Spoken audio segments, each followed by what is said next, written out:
What's up everyone and welcome back to the MMA Fast. Today, let's get started with Chael Sonnen shares honest take on potential Islam Makhachev versus Ilia Topuria fight timing. Chael Sonnen believes the UFC may have seemingly missed the mark for booking a fight between Islam Makhachev and Ilia Topuria. The former featherweight champion was on a tear after dismantling Alexander Volkanovski and defending the title against Max Holloway. A jump to the lightweight division and an immediate call-out for a fight against Makhachev felt like a golden opportunity. However, Makhachev's camp dismissed the idea with the belief that Topuria hasn't earned the title shot yet. Meanwhile, Paddy Pimblett stormed into relevance with an emphatic TKO win over Michael Chandler at UFC 314. Suddenly, Pimblett has entered the mix of title contention, and Javier Mendez, Makhachev's coach, believes that the UK MMA star deserves a title shot. Topuria is doing all the right things by aligning himself. If he's looking for something that people want to see, he's found that in Paddy Pimblett. That really would make things a lot bigger. If the UFC was going to match up champion versus champion, they would have made that match when it was champion versus champion. To wait till one of them is no longer a champion and then re-emerge with the same idea, that would be a little bit weird.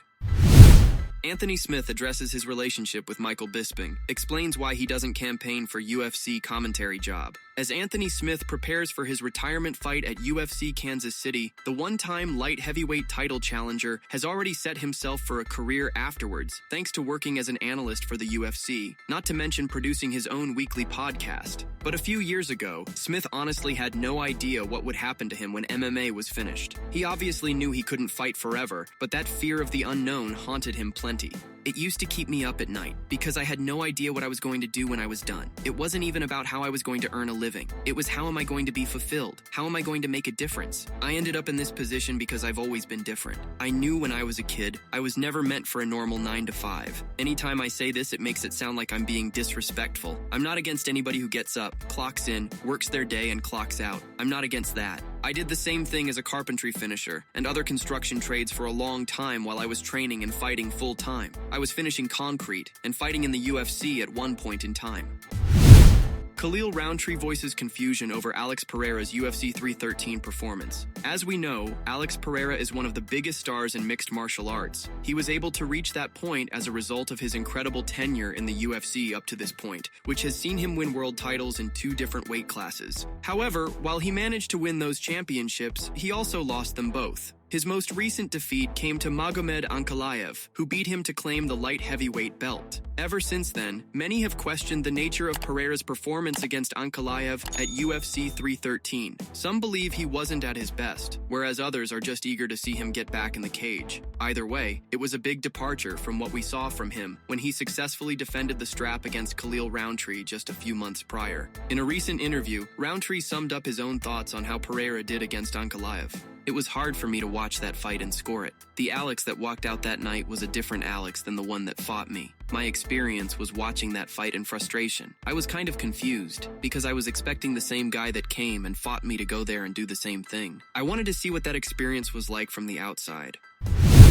Movsar Evloev shares stunning prediction for possible Alexander Volkanovski UFC title fight. Movsar Evloev has explained why he thinks Alexander Volkanovski's style won't work against him. Volkanovski recently added to his legacy by becoming a 2-time UFC featherweight champion. He defeated Diego Lopes via unanimous decision to close out UFC 314 on April 12th. Many believe that Evloev is the most deserving contender for the 145-pound gold. I think if I face him, I will just push him to the wall, so don't let him run from me, don't let him move, and then he has to exchange with me, then he will tire. Or I will break him, because I know that I have bigger power, better wrestling, and I can control this guy for 5 rounds or finish on the ground. Evloev also feels confident in his striking, and he thinks he'd be able to display it more against Alex Volkanovski than he could in his last outing with Aljamain Sterling. For the last fight with Aljo, I was focused almost 100% for striking, because UFC only talking about I have no finish, just wrestling style. So I was trying to show them I have good striking also. But in this fight, I cannot show it because my opponent just take me down and tried to do some jiu-jitsu with me. That's why it's not easy to show you striking when you're just rolling on the floor. Islam Makhachev doesn't want to fight Ilia Topuria for one key reason, says top UFC contender. Islam Makhachev's team hasn't been too keen on a potential Ilia Topuria fight, and one highly ranked UFC lightweight thinks he knows why. Makhachev is the reigning UFC lightweight champion. Many have argued that he should already be on the move to the welterweight division, but Makhachev feels there's still work to be done at lightweight. I think he left 145 because they said, okay, we're going to give you title fight. Islam doesn't want to fight him because if he wins, people are going to say, okay, he beat a 145er and he's not #1 contender. If Islam beats me, then I think he's done with this division. He'd beat everybody. He got to beat me, and then people can say that. Tsarukyan had been scheduled to challenge Makhachev for the UFC lightweight championship earlier this year. He was going to share the octagon with Makhachev in the main event of UFC 311. Before the weigh-ins, Tsarukyan was removed from the title fight due to a back injury. Renato Moicano took his place and was submitted in the first round.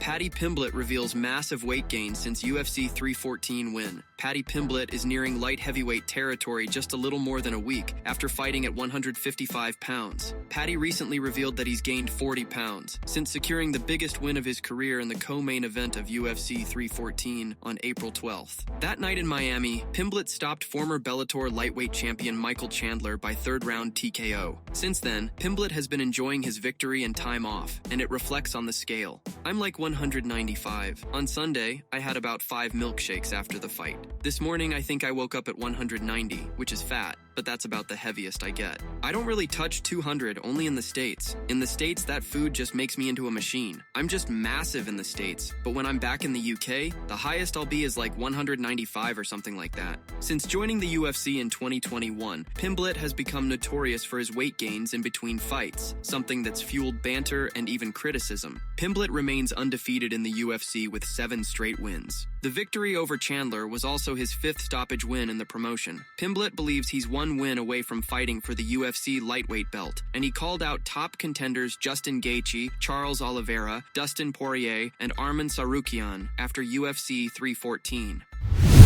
Jack Della Maddalena eyes Islam Makhachev. Australia's Jack Della Maddalena is set to challenge Belal Muhammad for welterweight gold at UFC 315. If he successfully claims the title, he's got his eyes on an even bigger challenge, Islam Makhachev. Della Maddalena is already thinking about that possibility and relishes the idea, as it would give him a chance to avenge his countryman Volkanovski. Volkanovski is the reigning UFC featherweight champ, and outside of a loss to Ilia Topuria, has been unstoppable in the division. That would be nice. In Perth, Australia. That would be a bit of a story, Volk revenge. We'll see. Anything's possible. We get through Belal, and then I think, yeah, I guess opportunities will present themselves.